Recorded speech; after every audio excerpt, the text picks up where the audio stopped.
Yu-Gi-Oh is a trading card game we love, but is it worth the investment we make into it sometimes? In this series, both Hotshot Frontier and myself discuss whether a new set to be released or older set is treasure or trash. We give our opinions on different areas of the set, whether it be reprints, money cards, and the different archetypes that are new and the ones that are getting support.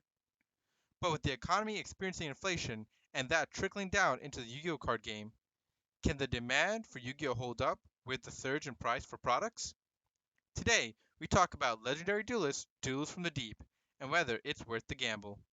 We hope you enjoy, and thank you in advance for watching and supporting both our channels. Welcome to Treasure or Trash. Hey YouTube, it's Sparkman here, and HOTSHOT Frontier, what's going on, guys? we're going to be talking to you about Treasure or Trash Series Episode 1 today. And Hotshot's going to take us off with a little bit of the set release date. Right, so the new Legendary Duelist set was supposed to be released June 9th, but because of COVID and a lot of interruptions with shipping, they released it June 17th. Awesome, yeah, and that was a box I've been looking forward to for a long time. So glad it's finally here. The design of the box is really awesome. I absolutely love the design of the box. The blue, kind of like features with MAKO water, of course. It's just so nice. I just love the it's like a crystal clear kind of design. Yeah. It's beautiful. It's actually breathtaking to me. Absolutely. Can't remember the set, but the Legendary Duelist set they did for Kaiba had a same like blue variation, but this one's a lot more like vibrant and just kind of visualizes like MAKO Tsunami and just the ocean itself, So yeah, definitely super clean. Super clean. All right, guys. So MAKO Tsunami, he's the face art of the box. I think Sparkman can agree here that there's not many MAKO Tsunami cards, unfortunately. Like for Synchro Storm, like Yugioh, he has Speedroids. He has Speedroid support in there, but for MAKO Tsunami, not really any. There's no type of archetype support. What can you do? It's unfortunate with that because MAKO Tsunami is one of my favorite characters, so it is what it is, I guess. The cover card for the box is Mega Fortress Whale, which is amazing because Fortress Whale being one of MAKO Tsunami's most strongest cards in his deck at the time when he was dueling in I believe the second season, was really cool to see. It was like kind of like under the water and everything like that. So this one's like a kind of like a upgraded version of that. So that's pretty cool with me. So it's awesome to see it on the front cover of the box. Definitely, bringing back a lot of nostalgia. I mean, that's always great. Yeah, exactly. Yeah. Guys, the archetypes for this set, we have Marine Cess, we have Sharks, and MAKO cards. Again, very few MAKO cards. Marine Cess, link-based archetype, and the support is supposed to be really good in this set. And it kind of has that, if you kind of underestimate us, we will beat you kind of a vibe. I've been seeing a lot. That, especially getting a top 16 in a tournament recently, which is really good. And then we all know Sharks, you can summon Bahamut Shark and just spam out totally awesome. That's always great. And they're getting even more support here, which is amazing. I gotta show off the Sharks because I love the Sharks. Nice. I love Sharks. That's the main deck I run right now. I'm missing like 3 Gozen match, but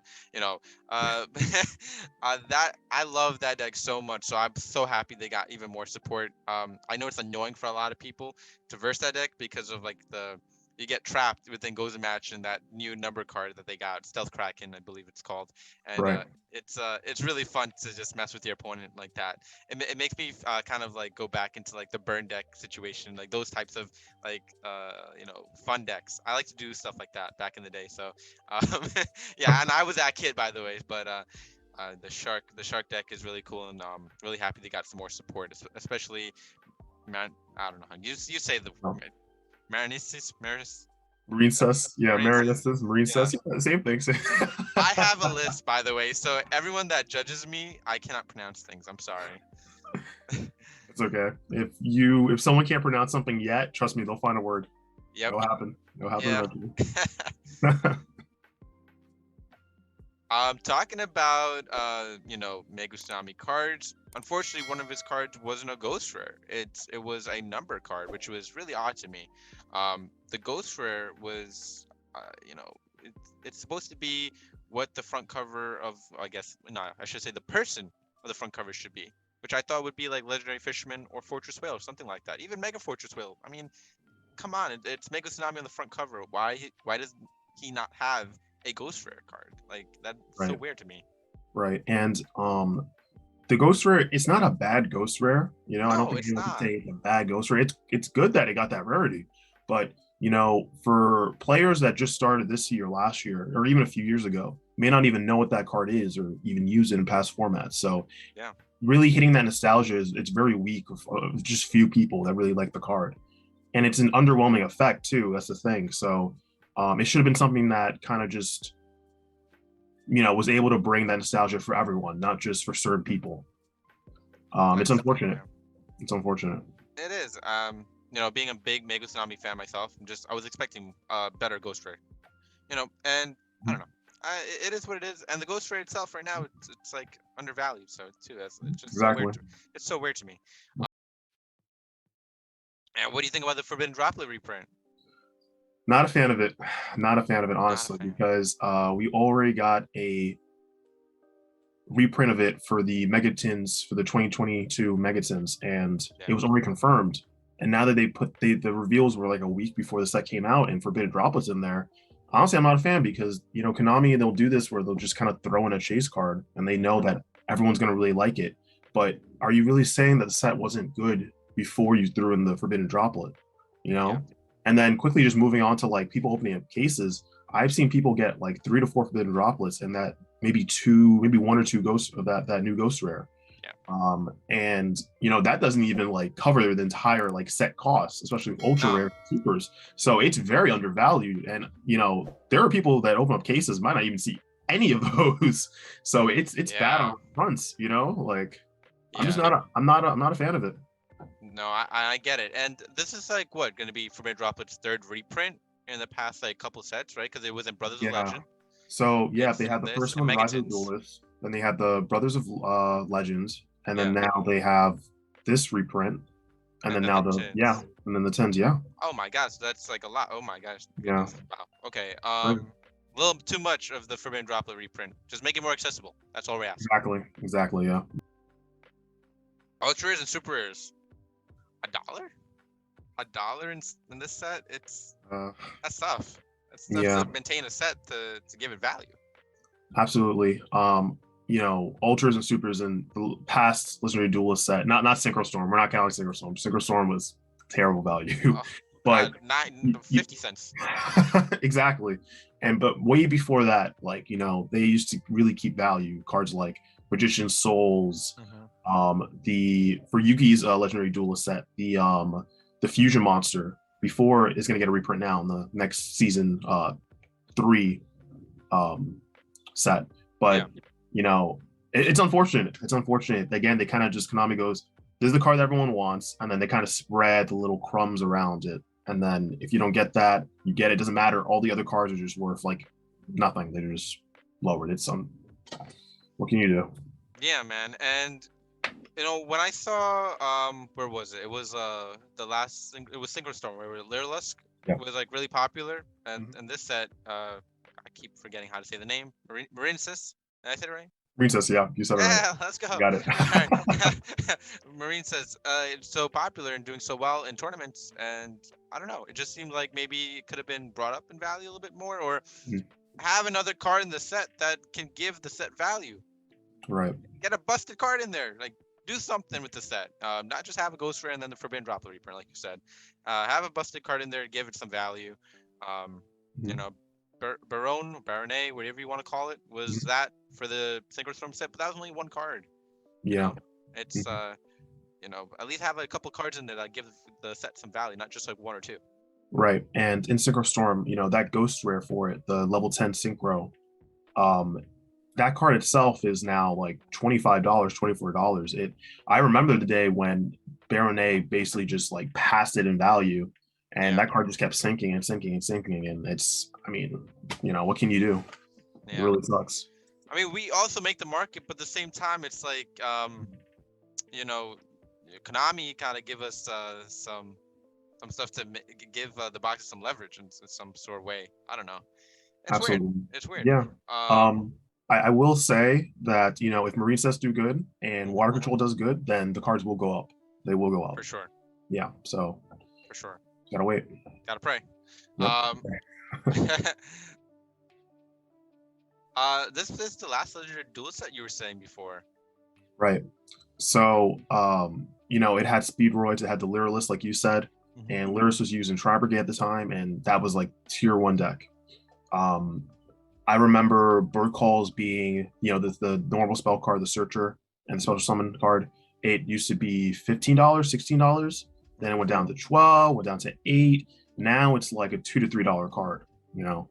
It's unfortunate, but that's how the meta works. Lyralist Tri-Brigade isn't tier 1 anymore. It's still a good deck. It's just not tier 1, unfortunately. So, prices fall down. But prices will go back up eventually. It's just like, it's the reverse opposite of Pokemon. When I open up Pokemon cards, once you open up that new set, it just goes down. It doesn't go back up because of the cards populate. That's not how that works. More people collect than they play TCG, so cards just continuously go down, down, down. But Yu-Gi-Oh, you get a card, first card in my head for some reason, but Mystic Mine, it was lowered in price for a long time.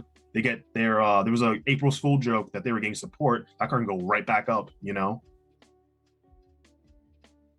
Boxes or blisters? This is like a fun subject. I actually really like. I'm a little in between on this one. I'm gonna let you go first, and then I'll tell you my take on it. All right. I'm gonna have to go with boxes. Okay. Because the boxes are very cheap right now, right? They're like $38, $39. Yeah, they are. That's the lowest I've ever seen. Even a Synchro Storm box is like $42. Yeah.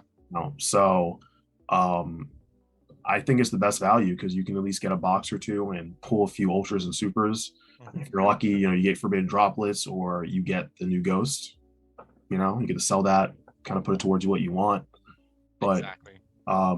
Opening blisters, I love opening blisters, but you never guaranteed something. That's the thing. The boxes, you are guaranteed something. Yeah. That's 100%. My thing. I mean, with the blisters, I would honestly say it's really cool because you could get more ultras and super rares as well. But if you look at how much Yu-Gi-Oh has gone up recently, that is what makes it a little tough to buy blisters. I feel like $4 plus for blister packs now. I mean, you get 2 packs in there, but if you do the math, 18 blister packs will give you a box value, but 18 times, the $4.14 or whatever it is, plus the tax you have to pay for whatever it is. I mean, you're looking at $75, right? That's $75. Right. If I do the math, $38 times 2 for 2 boxes, $76, and you're guaranteed for the most part, unless you're like one of my friends like Mhath, with only got 3 ultras in his box. But we're not talking about that. $76 for 2 boxes, usually guaranteed your 5 ultras and your 7 supers or whatever it is. I take that over the blisters any day right now, and usually I'm a fan of the blisters, but with Yu-Gi-Oh increasing in price, it's hard to say that I would get so many blisters. Right. And now, could you pull 5 forbidden droplets from the blister packs? Of course you could. Is it guaranteed? No, that's the problem. No. Unless you're heart of the pack, you get really lucky. Yeah, exactly. Right? Just pulling crazy every video. I'm just like, man. Right? luck. My goodness. And prices for products just keep increasing, but Legendary Duelist sets are decreasing, like we said. It's unfortunate because I feel like Legendary Duelist sets can be really cool because they bring a lot of nostalgic value, but they're not taking advantage of those things. They're like making it like worse somehow by bringing that product out, which is so weird. So it's unfortunate, but and again, this might be the last one because for them to keep making Legendary Duelist season 1, 2, 3, 4, they do them 2 sets at a time. And this is now the even like number, I believe it's 8. This is the 8th set. So if they want to make a whole new season, they have to do 2 more Legendary Duelist sets, which I don't know if they will or not. That's that's up to them. Yeah. I've heard rumors that this might be the last one. So All right, man. Now we got to talk about what you believe the rating is of this set. What do you give it out of 10? What are you thinking? I will give it a 6 out of 5. 6.5. 6.5 out of 10. I was like, wait a minute, that doesn't make sense. Hold on. There we go. Yeah. 6.5 out of 6.5 10. out of 10. All right, that is your rating. Yeah, Now, the reason being it wouldn't be higher because I'm not a fan of the Forbidden Droplet reprint like that. Cool, more players are getting it, but they could have given that slot to something else. We already knew we were gonna get it. But also, a friend of mine, I used to play Yu-Gi-Oh with a long time ago in my childhood. He was so hyped for this water control support. Yeah. This Legendary Oceans, like it's really good. So like that's unique. I like that. And Marinas are getting more support. They're not just giving up on them. They're giving Salmon great support, like past sets. So this is good to see. So I kind of want to give it like a higher rating. It's not like below the average, but also not the highest. Yeah. That's me. I feel you. I'm gonna give it a 6. I want to say 5.5, but I'm gonna say 6 for now because one, I love MAKO TSUNAMI, and I love the sharks, so I do love this set in terms of that. But they disappointed me so much with the Ghost Fairy card. Disappointed me with the value of what they did with the set. Like you said, throwing in the Forbidden Droplet. That was, I don't know. It just seemed like a throwaway set. Like here, just have fun. I don't know. It just felt wrong in so many ways. And I love, like, you have no idea. I love MAKO TSUNAMI. His backstory, in the show and everything like that was fun. I loved everything about it. Looking for his dad. That was cool. Yeah. That was really cool to me. But I think they did him dirty in this set, kind of. And yeah, I'm gonna stick with a 6 actually. For now, unless like something dramatic happens and the value goes up, it's gonna be a 6 for now. Yep, that's fair.